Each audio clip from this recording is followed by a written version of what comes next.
నిమిషాలు దేవుని మాటలు విందాం. Praise the Lord. అయితే పరిశుద్ధ గ్రంథమైన బైబిల్లో గడిచిన వారంలో మనం కొన్ని విషయాలు మాట్లాడుకున్నాం. ఏ అధ్యాయం మనం మాట్లాడుకున్నాం? ఎవరికైనా తెలుసా? ఎవరైనా గుర్తుంది? ఎవరికైనా ఉన్నవాళ్ళు? అవును, పోయిన శుక్రవారం యోహాను సువార్త 17వ అధ్యాయం. ఒకసారి మరలా యోహాను సువార్త 17వ అధ్యాయంలోనికి వస్తామా? యోహాను సువార్త 17వ అధ్యాయం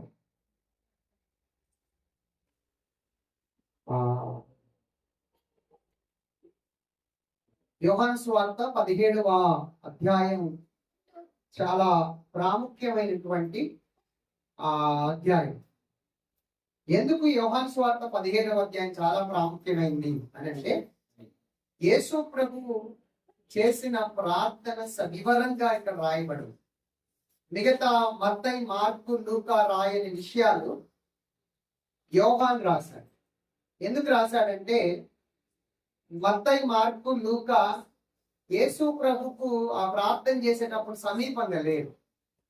కానీ ఎవరు సమీపంగా ఉన్నారంటే యోహాను సమీపంగా ఉన్నారు. యోహాను యేసు ప్రభు ప్రార్థన చేసేటప్పుడు సమీపంగానే ఉన్నాడు. యేసు ప్రభువును పట్టుకొని న్యాయస్థానాల ఎదుటికి వెళ్ళినప్పుడు కూడా అక్కడ ఉన్నాడు. తర్వాత యేసు ప్రభువును సిలువ వేసినప్పుడు కూడా అక్కడ ఉన్నాడు. మిగతా శిష్యులు ఎవరు కూడా లేరు. ఒకే ఒక శిష్యుడు ఉన్నాడు. ఆ శిష్యుడు ప్రధాన యాజకుడికి దగ్గరి బంధువు. ఈయన ఎవరు?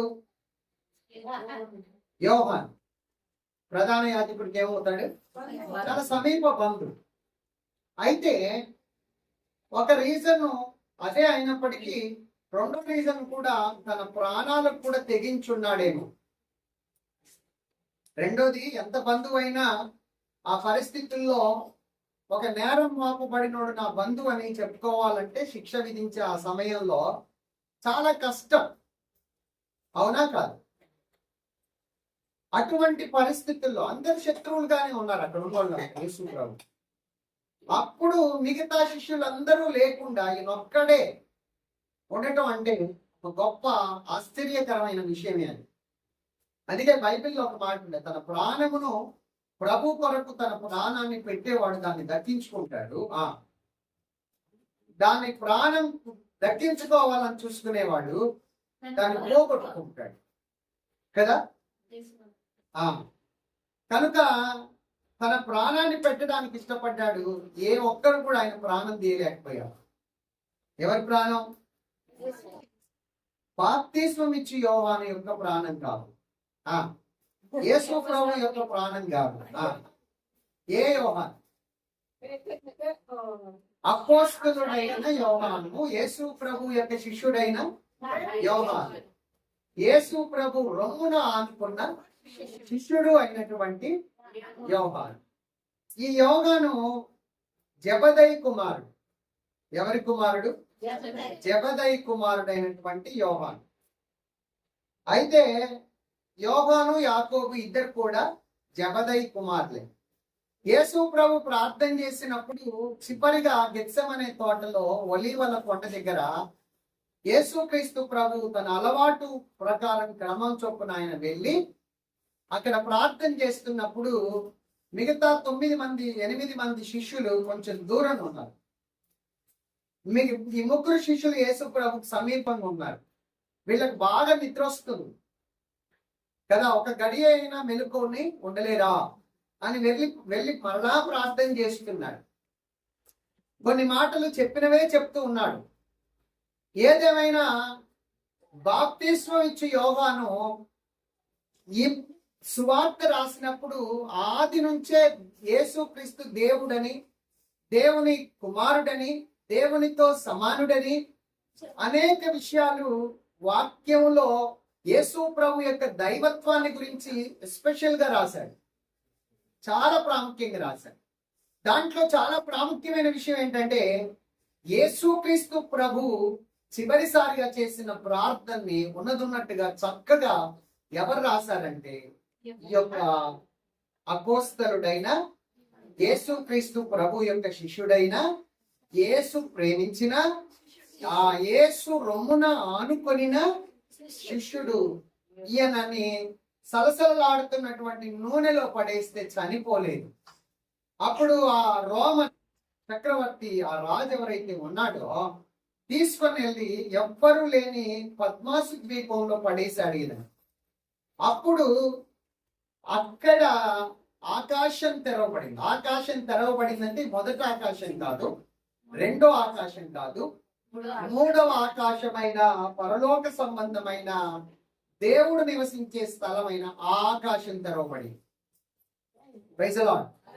ఆకాశం తెరవబడిందంటే ఈ ఆకాశం అనుకోకూడదు మనం. Praise the lord.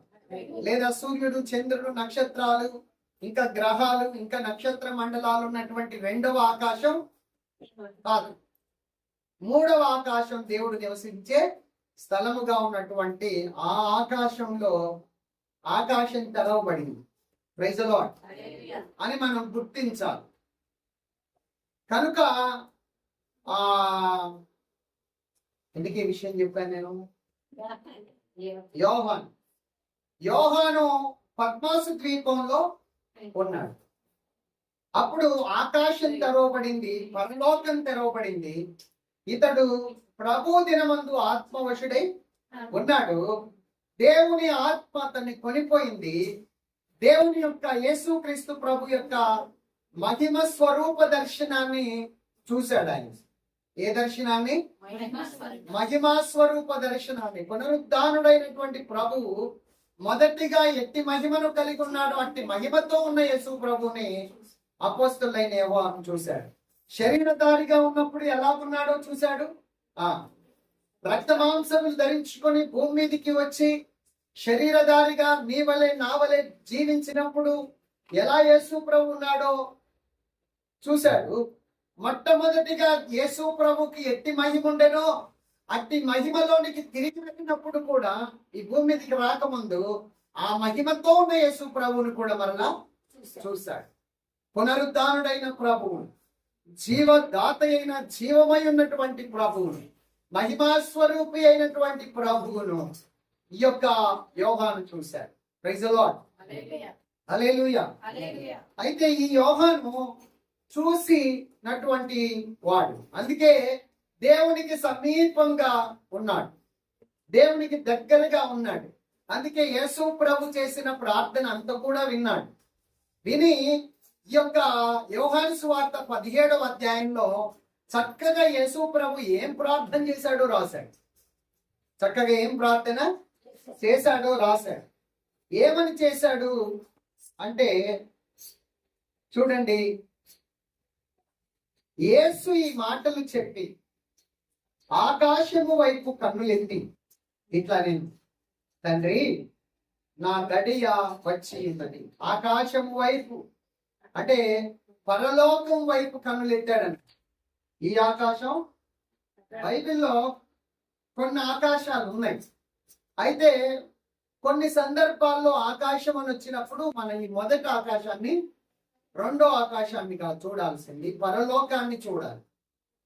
అందుకే హెవెన్ అన్నప్పుడు రెండు సందర్భాల్లో కొన్నిసార్లు ఆకాశం అని మాట్లాడతాం, కొన్నిసార్లు పరలోకం అని మాట్లాడతాం. నా మాట మీకు అర్థమైంది. Praise the Lord. కనుక దేవుని దృష్టిలో ఈ భూ ప్రపంచం చాలా స్వల్పమైంది, చాలా ఇసుక రేణువు లాంటిది. ఈ భూ ప్రపంచమే ఇసుక రేణువు లాంటిది. దేవుడు అంత పెద్దగా ఉంటాడు కదా. నేను గడిచిన దినాల్లో చెప్పాను, ఆయన నోట్లో కుక్కిట్లోనే సముద్ర జలాలన్నీ పడతాడు. ఆయన దోషిట్లోనే సముద్ర జలాలన్నీ పడతాడు. దోషిట్లో, కుక్కిట్లో, దోషిట్లో ఇట్లా తీసుకుంటే ప్రపంచంలో ఉన్న సముద్రాల్లో ఉన్న జలాలన్నీ జస్ట్ కుక్కిట్లో ఉంటాయి. అంటే దేవుడు ఎంత పెద్దగా ఉంటాడు, దేవుని అడుగు ఎంత పెద్దగా ఉంటుంది, సృష్టిని చేసిన వాడు చెయ్యంతో నామంటుంది కాదు. అటువంటి ఒక మహిమ స్వరూపి అయినటువంటి దేవుడు ఆకాశంలో ఉన్నాడు. అలాంటి దేవునికి, తండ్రికి యేసు ప్రభు ప్రార్థన చేస్తున్నాడు. ఆకాశం వైపు కన్నులెత్తి అన్నప్పుడు పరలోకం వైపు కన్నులెత్తి తండ్రికి ప్రార్థన చేస్తూ ఇట్లా అన్నాడు, తండ్రి నా గడియ వచ్చి ఉన్నది, నా గడియ, మై టైం హస్ కమ్ కదా. ఆయన గంట, ఆయన గడియ, గడియ అంటే గంట, నా సమయం, గడియ అంటే సమయం, నా సమయం వచ్చిందంటే ఎందుకొరకైతే నేను ఈ భూమి మీదకి వచ్చానో దాన్ని జరిగించే సమయం వచ్చింది.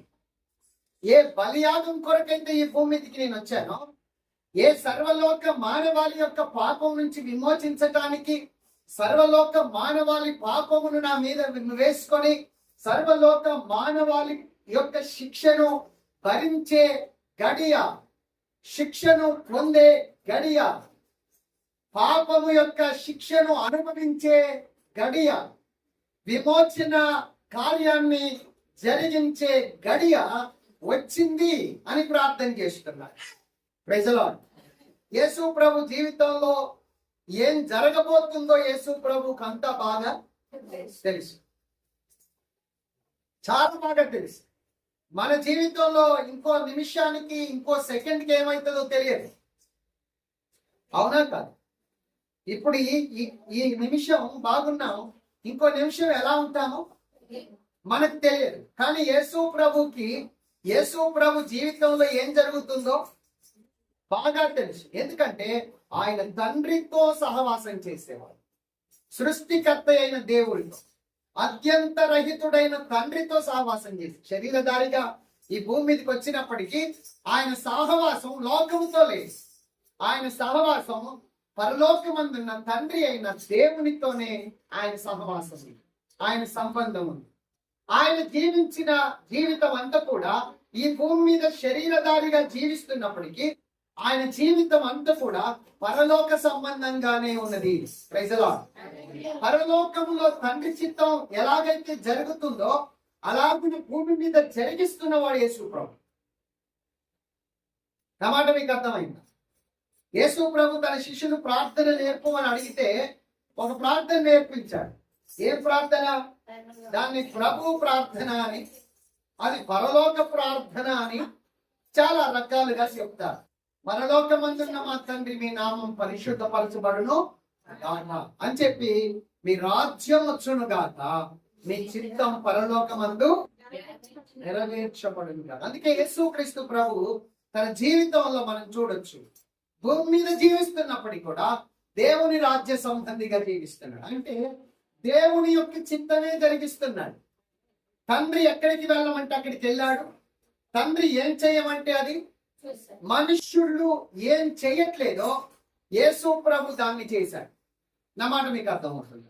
ఈ భూమి మీద మనుష్యులు ఏం చేయలేకపోయారో దానిని యేసు ప్రభు ఈ భూమి మీద పరిపూర్ణంగా జరిగించాడు. తండ్రి చిత్తం ఎలా చేయాలో యేసుక్రీస్తు ప్రభు మనకు చూపించాడు. తండ్రి యొక్క చిత్తాన్ని ఎలా జరిగించాలో యేసుక్రీస్తు ప్రభు మనకి చూపించాడు. అందుకే యేసుక్రీస్తు ప్రభువు నా గడియ వచ్చింది అనే మాటలో అర్థం ఏంటంటే, నువ్వు ఎందుకొరకు నన్ను పంపించావో ఆ జీవితాన్ని నేను జీవిస్తూ వచ్చాను. నా జన్మలో పాపం లేదు. నేను జీవించిన కాలంలో ఏ విషయంలో పాపము చేయలేదు. అంటే నా మాటలో కానీ, చూపులో కానీ, ఆలోచనలో కానీ, తలపులో కానీ, ఊహలో కానీ, క్రియలో కానీ ఏ విధము చేత కూడా నాలో పాపము లేదు. ప్రాణాత్మ దేహాల్లో పరిపూర్ణమైన పవిత్రతను, పరిపూర్ణమైన పరిశుద్ధతను కలిగిన వాడిగా యేసుక్రీస్తు ప్రభు ఈ భూమి మీద జీవించాడు. కామ, క్రోధ, లోభ, మోహ, మదమాత్సర్యములు లేని ఆ యొక్క పవిత్రమైన జీవితాన్ని యేసుక్రీస్తు ప్రభు జీవించాడు. ఏ జీవితం అయితే జీవించాలని తండ్రి భూమి మీద మానవుడిని విషయంలో ఆలోచించాడో, తలంచాడో, ఏ రీతిగా మానవుడు జీవించాలనే దేవుని యొక్క సంకల్పం ఉండేనో, దేవుని ఏర్పాటు ఉండేనో, దేవుని యొక్క నిర్ణయం ఉండేనో, అనాది కాల ప్రణాళిక ఉండేనో, అలాగున యేసు ప్రభు జీవించి చూపించాడు. మానవుడు అంటే ఇలా జీవించాలి, ఇలా ఏలుబడి చేయాలి, ఇలా అసాధారణమైన దేవుని సంబంధిగా జీవించాలి అనేది యేసు ప్రభువు జీవించి చూపించారు. అందుకే నేను ఎందు నిమిత్తమై వచ్చానో ఆ ప్రకారం నేను జీవిస్తూ వచ్చాను. ఇప్పుడు నా గడి వచ్చింది. అంటే నేను ఈ సర్వలోక మానవాళి కొరకు నా పరిశుద్ధ రక్తాన్ని చిందించే సమయం వచ్చింది. సర్వలోక పాప విమోచన కొరకు నాలో ఉన్నటువంటి నీ యొక్క రక్తం, పవిత్రమైన రక్తం, పాపము లేని పరిశుద్ధ రక్తం, నిష్కలంకమైనటువంటి రక్తం, నిర్దోషమైన గొర్రెపిల్ల వంటి యొక్క రక్తాన్ని దారపోసే ఒక సమయం వచ్చింది అని ప్రార్థన చేస్తూ, అయ్యా నేను ఎందుకోసం వచ్చానో ఆ కార్యాన్ని ఇప్పటి వరకు జరిగించాను, ఇక ముందు కూడా నేను దాన్ని జరిగించబోతూ ఉన్నాను. ఎందుకంటే చాలా క్రిటికల్. ఇప్పటి వరకు జీవించింది ఒక ఎత్తు అయితే,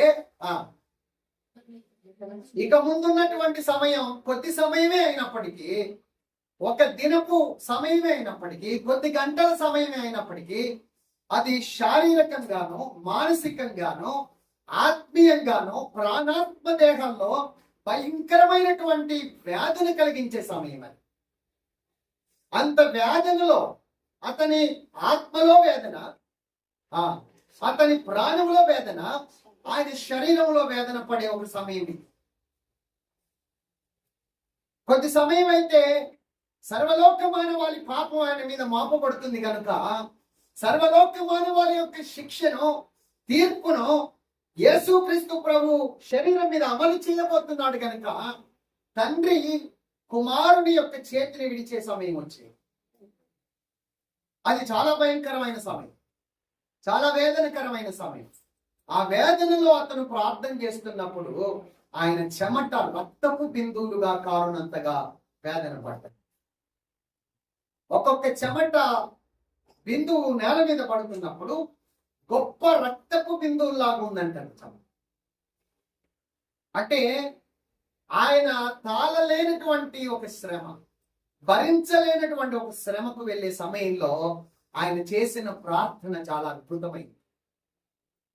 ఆ సమయంలో కూడా ఆయన దేని కొరకు వచ్చాడో దాని విషయం మాట్లాడుతున్నారు.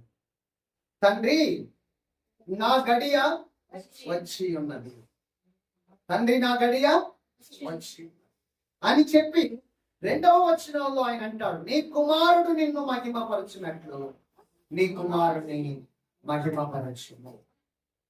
నీ కుమారుడు నిన్ను మహిమపరచునట్లు నీ కుమారుని మహిమపరచును. ఇంతకుముందు నేను చెప్పాను కదా, నీవు నీ కుమారునికి ఇచ్చిన వారందరికీ ఆయన నిత్య జీవము అనుగ్రహించినట్లు సర్వ శరీరుల మీదను ఆయనకు అధికారం ఇచ్చింది. అంటే ఈ ప్రపంచంలో ఉన్న సర్వ శరీరుల మీద యేసుక్రీస్తు ప్రభుకు అధికారం ఇచ్చాడు తండ్రి. మనకు కూడా ఇచ్చాడు. ఆదాము అవ్వని సృష్టించినప్పుడు ఏమని చెప్పాడు? ఏమని చెప్పాడు? సిస్టమ్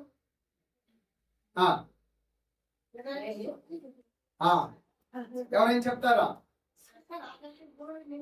తినండి, తాగండి, భూమిని నిండించాడు. మీరు ఫలించి అభివృద్ధి పొంది విస్తరించి భూమిని నిండించండి, దీన్ని ఏలండి. ఏమన్నాడు? ఏలండి అన్నాడు. మనమేమో ఏలే దానికి బదులుగా బానిసలం అయిపోయాం. యేసు ప్రభు ఏలాడు. యేసు ప్రభు ఏం చేశాడు? మన వంటి శరీరం కలిగి, మన వంటి రక్త మాంసాలు కలిగి, మన వంటి బలహీనతలు కలిగి ఆయన బానిసగా బ్రతకలేదు, ఏలుబడి చేసేవానిగా బ్రతికాడు. ఇదిగో మనుష్యులమైన మనతో ఆయన చెప్పిన మాట ఏంటంటే, ఇదిగో మీరు ఇలా బ్రతకాలి, మీరు ఇలా బ్రతికితే ఇలా ఏలుబడి చేస్తారు, అధికారం కలిగిన వారిగా మీరు బ్రతకాలి, బానిసలుగా బ్రతకాల్సిన అవసరం మీకు లేదు. కనుక యేసు ప్రభు భూమి మీద దేవుని నామానికి అవమానకరంగా జీవించలేదు, కానీ దేవుని నామానికి మహిమ తెచ్చే విధంగా జీవించాడు. కారణం ఏంటంటే దేవుని యొక్క చిత్తాన్ని పరిపూర్ణంగా ఈ భూమి మీద యేసు ప్రభు నెరవేర్చాడు కదా. ఇప్పుడు నేను నిన్ను మహిమపరచునట్లు నీవు నన్ను మహిమపరచు. ఏం చెప్తున్నాడు? నేను నిన్ను మహిమపరచునట్లు నీవు నన్ను మహిమపరచు. అంటే నేను చనిపోతాను, సమాధి చేయబడతాను, తిరిగి లేపుతాడు. తిరిగి తండ్రి యొద్దకు వెళ్ళినప్పుడు మొదట ఏ మహిమ యేసు ప్రభు పొందెనో ఆ మహిమను మరలా అంటే యేసు ప్రభు నే యోహాను దర్శనంలో చూసినప్పుడు మొదట ఏ మహిమ ఉండెనో ఆ మహిమలో చూడగలిగాడు. ప్రైజలో నా మాట మీకు అర్థం అవుతుందా? యేసు ప్రభు చేసిన ఈ చివరి ప్రార్థన చాలా ప్రాముఖ్యమైన ప్రార్థన. కనుక మహిమపరచటం అనే దాన్ని కొరకు వచ్చినప్పుడు నేను అనేక సందర్భాల్లో ఈ విషయాన్ని నేను మీతో చెప్తాను. ఎలా దేవుణ్ణి మహిమపరిచాడు యేసు ప్రభు, యేసు ప్రభును తండ్రి ఎలా మహిమపరిచాడు అనే విషయాల్లోనికి నేను ముందుకు వస్తాను. 3వ వచనం, అద్వితీయ సత్యదేవుడు అయిన నిన్ను నీవు పంపిన యేసుక్రీస్తును ఎరుగుటయే నిత్య జీవం. నిత్య జీవం అంటే ఏంటో కాదు, నిత్య జీవం అంటే ఏంటో కాదు, తండ్రిని ఎరగడం, ఆయన పంపిన యేసుక్రీస్తు ప్రభువును ఎరగడం. ఎరుగుట అంటే తెలుసుకోవటం, ఆయన అర్థం చేసుకోవటం, ఆయన్ని గ్రహించటం. ఎప్పుడైతే దేవుణ్ణి అర్థం చేసుకుంటామో, దేవుణ్ణి ఎరుగుతామో, దేవుణ్ణి గ్రహిస్తామో, యేసు ప్రభు ఎవరై ఉన్నారో గ్రహిస్తామో, అప్పుడు ఆటోమేటిక్ గా నిత్య జీవంలో మనం ఉంటాం. దేవుని యొక్క జీవం మనలో నివసిస్తూ ఉంటుంది. దేవుని యొక్క జీవం, దేవుడు తెలవనంత కాలం లోక సంబంధులుగా జీవిస్తాం. దేవుడు అర్థమైతే లోకానికి వేరే జీవిస్తాం. యేసు ప్రభు అర్థమైతే లోకానికి వేరే జీవిస్తాం. అంటే ప్రత్యేకమైన జీవితం జీవిస్తాం, పరలోక సంబంధులుగా జీవిస్తాం, పరిశుద్ధులుగా జీవిస్తాం, నీతిమంతులుగా జీవిస్తాం, సత్యవంతులుగా జీవిస్తాం, యథార్థవంతులుగా జీవిస్తాం. ఒక ప్రత్యేకింపబడిన పరలోక రాజ్య సంబంధులుగా, దేవుని రాజ్య సంబంధులుగా, వెలుగు రాజ్య సంబంధులుగా ఈ భూమి మీద మనం జీవిస్తాం. కనుక దేవుణ్ణి ఎరగగలిగింది. చాలా మంది చర్చికి వస్తారు కానీ దేవుడు తెలవాలి. మీకు తెలుసా? చర్చికి వస్తాడు కానీ యేసు ప్రభు ఎవరో తెలియదు వాళ్ళకి, దేవుడు ఎవరో తెలియదు. ఈ మధ్య కాలంలో ఒక డిబేట్ జరిగింది, దాంట్లో ఎవరు దేవుడు కదా అంటే యూత్లో ఆయన ఒక పెద్ద స్పీకర్, ఆయన అంటాడు, ఆయన విధానంలో ఆయన చెప్పాడు, మీ దేవుడు దేవుడే, మా దేవుడు దేవుడే అని చెప్పాడు. మరి ఎవరు దేవుడు? ప్రపంచం మొత్తానికి సర్వసృష్టికి ఒక్కడే దేవుడు కదా. ఎవరు? మీకు ఆయన దేవుడు, మాకు ఈయన దేవుడు.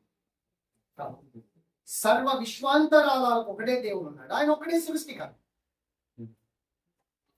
నన్ను అడిగితే ఎవరయ్యా దేవుడు అంటే యేసుక్రీస్తు ప్రభు, తండ్రి అయిన దేవుడు. Praise the Lord. అంటే ఎవరు దేవుడు? సకల బ్రహ్మాండమైన ఈ విశ్వాంతరాలన్నిటి కూడా దేవుడు ఒక్కడే, సృష్టించిన సృష్టికర్త ఒక్కడే, నడిపిస్తున్నవాడు ఒక్కడే, రక్షించేవాడు, కాపాడేవాడు ఒక్కడే, సజీవుడైన దేవుడు ఆయన, సజీవుడైన దేవుడు ఆయన.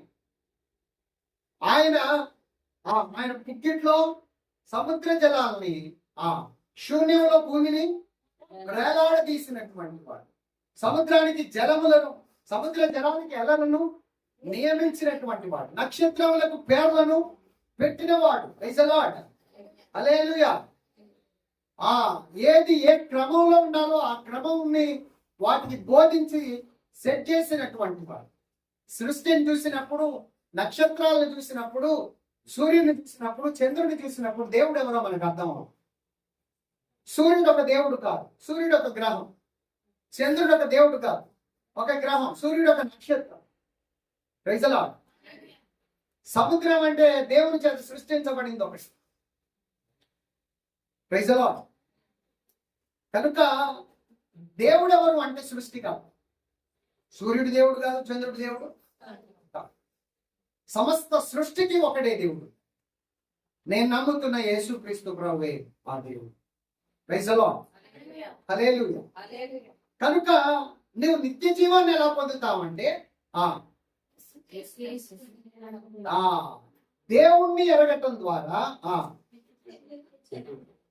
అంత మాత్రమే కాదు యేసుక్రీస్తు ప్రభువుని ఎరుగుట ద్వారా నిత్య జీవము మనకు అనుగ్రహించబడుతుంది. అద్వితీయ సత్యదేవుడు అయిన నిన్ను నీవు పంపిన యేసుక్రీస్తుని ఎరుగుటే నిత్య జీవం. Praise the Lord. కనుక నిత్య జీవం అంటే అది దేవుని జీవం. ఏ జీవం అది? ఏ జీవం అది? ఇప్పుడు మనకున్న జీవం కాదు. ఈ జీవంతో కొద్ది కాలం బ్రతుకుతాం, అని ఈ భూమి మీద బ్రతుకుతాం. కానీ ఈ జీవంతో యుగ యుగాలు బ్రతకలేదు. ఈ జీవం పోతుంది, ఈ ప్రాణం పోతుంది. ఈ ప్రాణం కొద్ది కాలమే ఉంటుంది. ఎప్పుడు పోతుందో దీనికి గ్యారంటీ లేదు. ఈ జీవానికి గ్యారంటీ లేదు. కానీ దేవుని జీవానికి గ్యారంటీ ఉంది. చెప్పండి.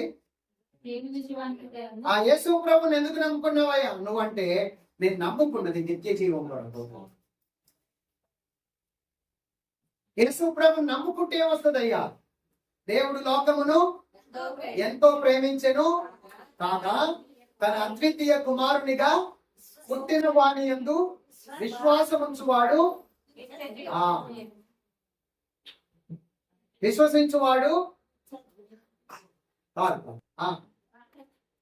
నశింపక. చెప్పండి చెప్పండి చెప్పండి. నశింపక. వాడు నశించడు, వాడు నరకానికి పోడు. Praise the Lord. నశించిపోయే మన ఆత్మను నశించకుండా దేవుడు ఏం చేస్తాడంటే నిత్య జీవాన్ని ఇస్తాడు. అంటే నరకానికి, నిత్య మరణంలోనికి వెళ్లకుండా నిత్య జీవాన్ని క్రీస్తులో మనకు అనుగ్రహిస్తాడు. యేసుక్రీస్తు నమ్ముకుంటే నీకేంటంటే, యేసుక్రీస్తు నమ్ముకుంటే నాకు నిత్య జీవం. అంటే అంత వేలేని సంవత్సరాలు నేను జీవిస్తాను, అంత వేలేని యుగాలు నేను బ్రతుకుతాను, అంత వేలేని కాలం బ్రతుకుతాను. దేవుని లాగా బ్రతుకుతాను. ఎలా బ్రతుకుతాను? దేవుని ఇంటిలో, దేవుని కుటుంబంలో, దేవుని పట్టణంలో, దేవుని సింహాసనం దగ్గర దేవునితో కలిసి జీవిస్తాడు. అది జీవము. దేవుని జీవం ఉన్నోడు అలా జీవిస్తాడు. యేసు ప్రభువు నమ్ముకున్నది కార్ల కోసం కాదు, బంగ్లాల కోసం కాదు, అమెరికా పోవటానికి కాదు, ఆస్ట్రేలియా పోవటానికి కాదు. Praise the lord.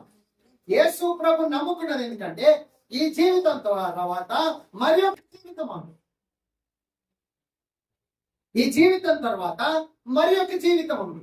ఆ జీవితం జీవించుతాను. Praise the Lord. హల్లెలూయా. కదా చాలా మంది అంటారు, ఇప్పుడు ఎంజాయ్ చేయాలి సార్. ఏం చేయాలి? ఏం చేయాలి? ఎంజాయ్ చేయాలి. తర్వాత ఎవడు చూసి వచ్చిండో? పరలోకాన్ని ఎవడు చూశాడు? నరకాన్ని ఎవడు చూశాడు? నీ దృష్టిలో పరలోకం చూడలేదు, నరకం చూడలేదు.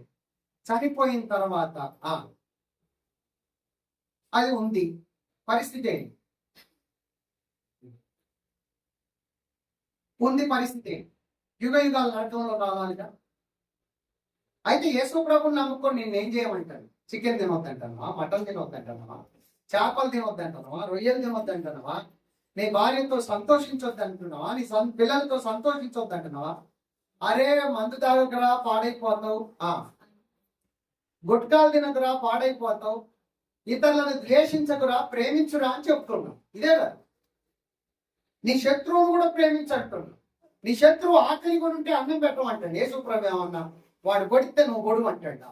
చెప్పట్లే యేసుప్రభు. క్రొత్త నిబంధనలో యేసుప్రభు యొక్క బోధన అక్కడ ఎక్కడ లేదు. అందరితో సమాధానం ఉండు, అందరినీ ప్రేమించు, ఇతరులు ఆపదలో ఉంటే సహాయం చేయి, ఇతరులకు కీడు చేయకు, మేలు చేయి, నీ కీడు చేసిన వాడు కూడా మేలు చేయి అంటున్నాడు. ఈ జీవితం ఏమన్నా కష్టం? ఇతరులకు నష్టం చేసే జీవితం కాదు. పేకాట మాకు, డబ్బులు పోగొట్టుకో మాకు, గుట్కాలు తిన మాకు, ఆరోగ్యం పాటు చేసుకో మాకు, తాగకు ఆరోగ్యం. అవునా కాదు? నేను దినం మహబూబాబాద్ దగ్గర ఒక దగ్గరికి వెళ్ళాను. ఫ్రిడ్జ్ లో మందు బాటిల్ ఉన్నాయి, ఆ బాటిల్ ఉన్నాయి. నేనేం థమ్స్అప్ ఈ తాగను కదా. ఈ బాటిల్ ఇస్తావా అంటే తీసుకోండి సార్ అన్నాడు. ఏంటిది అంటే దీంట్లో ఎక్కువ ఆల్కహాల్ ఉంది సార్, 4.5 ఏదో ఉంటుంది. మా తమ్ముడు మా అన్నయ్య పక్కనే ఉండి అన్నారు అది ఆల్కహాల్ అన్న. నేను థమ్సపే తాగమని, ఏం కాదు తాగొచ్చు, ఏం కాదు, జస్ట్ కూల్ డ్రింకే అన్నాడు. అంటే నేనేమంటానంటే తాగితే ఏం కాదేమో కానీ అనవసరంగా మత్తెక్కిందంటే లేకపోయింది. ఏం మాట్లాడుతామో తాగినోడి స్వాధీనంలో ఉండడు. వాడు ఏం మాట్లాడతాడో తెలియదు, వాడు ఆడ పడతాడో తెలియదు, వాడు ఆడ పండుకుంటాడో తెలియదు. నేను మా అన్నయ్య ఎక్కడ రైల్వే స్టేషన్లో కూర్చున్నాను, నేను సాయంత్రం ట్రైన్ కోసం వెయిట్ చేస్తాను. మా తమ్ముడు ఏమో కారులో వచ్చి దింపేసి వెళ్ళిండు. మా అన్నయ్య లేట్గా వచ్చాడు, మా తమ్ముడు వెళ్ళిపోగానే మా అన్నయ్య వచ్చాడు. మా అన్నయ్య ట్రైన్ లేట్ అవుతుందని కొద్దిసేపు కూర్చొని మాట్లాడుకున్నాం. ఇద్దరు పడుకొని ఉన్నారు. వాడి దుప్పట్లు లాగేస్తాడు, వీడు దాగున్నాడు, వాడు దాగున్నాడు. రైల్వే స్టేషన్ లో నేల మీద పడుకొని ఉన్నాడు, సోయి లేకుండా. ఎందుకు పండుకు తాగుపోతాడు, పరిస్థితి ఉంటుందన్న అంటాను నేను. మా అన్నయ్య రైసర్ వాడు ఇంకా నయం, వాడు రైల్వే స్టేషన్ లో మంచిగా పడుకుంటాడు, నడి రోడ్డు మీద పడుకుంటాడు కదా, బురదలో పండుకుంటాడు, పెంట కుప్పల మీద పడుకుంటాడు. అట్లాంటి బ్రతుకొద్దు, మంచి బ్రతుకు అని చెప్తాడు యేసుప్రభు. నీ జీవంలో, నీ ప్రాణంలో, నీ ఆత్మలో, నీ దేహంలో ఒక పరిపూర్ణ ఆరోగ్యంతో సుఖవంతమైనటువంటి ఆశీర్వాదకరమైనటువంటి జీవితాన్ని జీవించు. పాపము లేని పరిశుద్ధ జీవితం జీవించమనే యేసుప్రభు నమ్ముకుంటే ఆ ఆశీర్వాదకరమైన జీవితం, ఆరోగ్యకరమైన జీవితం, సమాధానకరమైన జీవితం, సమృద్ధికరమైన జీవితమే కదా. ఇక్కడ మేలుకరమైన జీవితమే, ఈ లోకాన్ని విడిచిన తర్వాత నిత్యత్వంలో కూడా మేలుకరమైన జీవితం. Praise the Lord. యేసు ప్రభు ఊరికే వచ్చి ఏదో కారు ఇయడానికో బంగ్లా ఇయడానికో రాదు. అలాగని కారు ఇయ్యడు, బంగ్లా ఇయ్యడానికి కాదు నా ఉద్దేశం. ఈడ మనం సమృద్ధిలో ఉన్నామనేది కాదు నా ఉద్దేశం. ఇక్కడ సమృద్ధిలో ఉంటాం, దీనికంటే శ్రేష్టమైన, మరి శ్రేష్టమైన, మనోహరమైనటువంటి, పరిశుద్ధమైన, నిత్యము వెలుగుతోనే పడినటువంటి, తేజోమహిమ కలిగినటువంటి సూర్యుడు చంద్రుడు అక్కడ లేనటువంటి ఆ శ్రేష్టమైన మహిమకరమైనటువంటి బంగారు వీధులు కలిగినటువంటి ఒక శ్రేష్ట మహిమకరమైన లోకంలో జీవిస్తాం. అందుకు కదా యేసు ప్రభువుని నమ్ముకుంది. అటువంటి ఒక శ్రేష్టమైన పట్టణంలో జీవిస్తాం. అలా జీవించాలంటే నీకు దేవుని జీవం కావాలి. అది నిత్యమైన జీవం, కొద్ది కాలం ఉండే జీవం కాదు. యేసు ప్రభువుని నమ్ముకుంటే నీవు నశించవు, నిత్య జీవాన్ని పొందుతావు. అందుకే అద్వితీయ సత్యదేవుడు అయిన నిన్ను నీవు పంపిన యేసుక్రీస్తుని ఎరుగుటే నిత్య జీవము. అందుకే యేసు ప్రభువుని నమ్ముకున్నాడు. Praise the Lord. హల్లెలూయా. యేసు ప్రభువుని ఎందుకు నమ్ముకున్నాడు? ఇక్కడ అసలే చచ్చిపోకుండా ఎప్పటికి బతుకుతామనా? యేసు ప్రభువుని నమ్ముకుంటున్నా అందుకు చచ్చిపోయింది. యేసు ప్రభువుని నమ్ముకుంటున్నా ఈయన ఎందుకు చచ్చిపోయింది అంటారు కదా. ఎక్కడైనా ఏ వాక్యంలో కూడా యేసు ప్రభువుని నమ్ముకుంటే ఇక్కడ అసలే చచ్చిపోవు, ఎప్పటికి ఇక్కడనే బతుకుంటావు, ఈ పాప శరీరంలో, ఈ మట్టి శరీరంలో, ఈ బలహీనతలు కలిగిన శరీరంలో, ఈ రోగాలతో కూడిన శరీరంలో నిత్యం జీవిస్తామని ప్రభు చెప్పాడు. అలా జీవించడానికి యేసు ప్రభు రావాల్సిన పని మీకు అర్థమైందా? ఈ పాప భూయిష్టమైన, శాపకరమైన రోగంతో, బలహీనతలతో కూడిన ఈ శరీరం నుంచి విడుదల పొంది దేవుడిచ్చే మహిమ శరీరంలో దేవుని జీవం కలిగి, దేవుని ఆత్మ కలిగి నిత్యము జీవించడానికి కదా యేసు ప్రభు నమ్ముతాం. ఆమేన్. హల్లెలూయా. పరలోకపు సన్నిధి కలిగిన, మహిమ కలిగినటువంటి ఒక జీవితాన్ని మనం ఈ లోకంలో ప్రత్యేకంగా యేసు ప్రభు వలె అసాధారణమైన జీవితం జీవించాలి.